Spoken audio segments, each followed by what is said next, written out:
Frontières a récupéré l'identité des 14 individus qui ont été placés en garde à vue en lien avec des piqûres sur des jeunes femmes lors de la fête de la musique. Sur les 14 interpellés, plusieurs étrangers, parfois en situation irrégulière, et déjà connus des services de police. Ce qui devait être une nuit de fête s'est transformé en véritable cauchemar pour de nombreuses femmes. Lors des célébrations de la fête de la musique, samedi 21 juin 2025, 131 personnes ont signalé avoir été victimes de piqûres suspectes survenues dans différents rassemblements à travers le pays. Quelques jours auparavant, des appels à planifier des attaques sur des jeunes femmes lors de la fête de la musique avaient été lancés dans des boucles de messagerie Telegram. Ce phénomène, il a été amplifié par des vidéos virales sur TikTok, notamment celle de l'influenceur Amine Morito, qui se filmait en train de piquer des personnes dans la rue. En recoupant les informations par nos sources policières, nous nous sommes procuré la liste des 14 suspects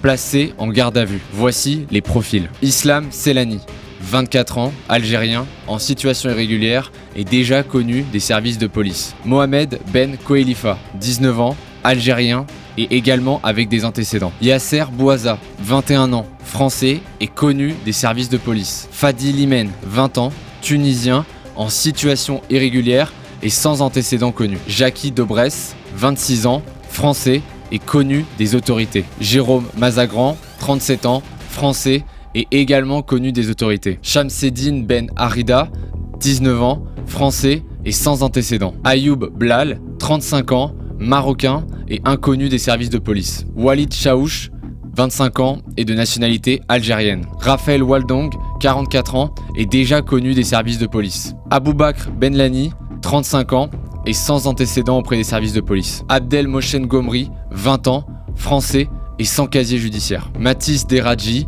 20 ans, français et sans antécédents connus des services de police. Walid Tanani, 21 ans, français et déjà connu des services de police. On remarque donc une grande proportion d'étrangers, parfois en situation irrégulière et surtout déjà connus des services de police. Et ce phénomène des piqûres, il a touché tout le territoire français, allant des grandes villes jusqu'aux villes de taille moyenne. En région parisienne, par exemple, les autorités ont identifié 21 cas de piqûres, dont 13 à Paris même.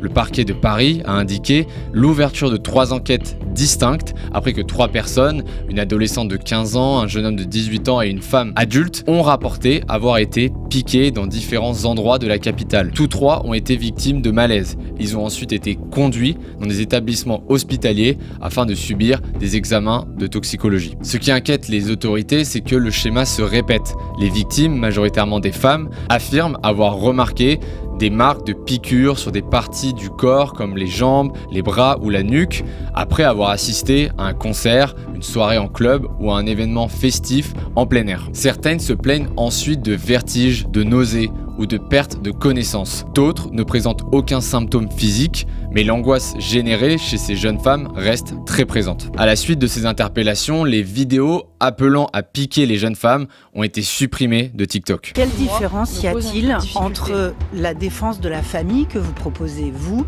et celle que proposait le maréchal Pétain? Vous avez vu, le Conseil d'État a dit que le Rassemblement national était d'extrême droite. Ouais, le caca c'est du caca. Immigration italienne, comme Bardella, qui a carrément grand remplacé notre xénophobie.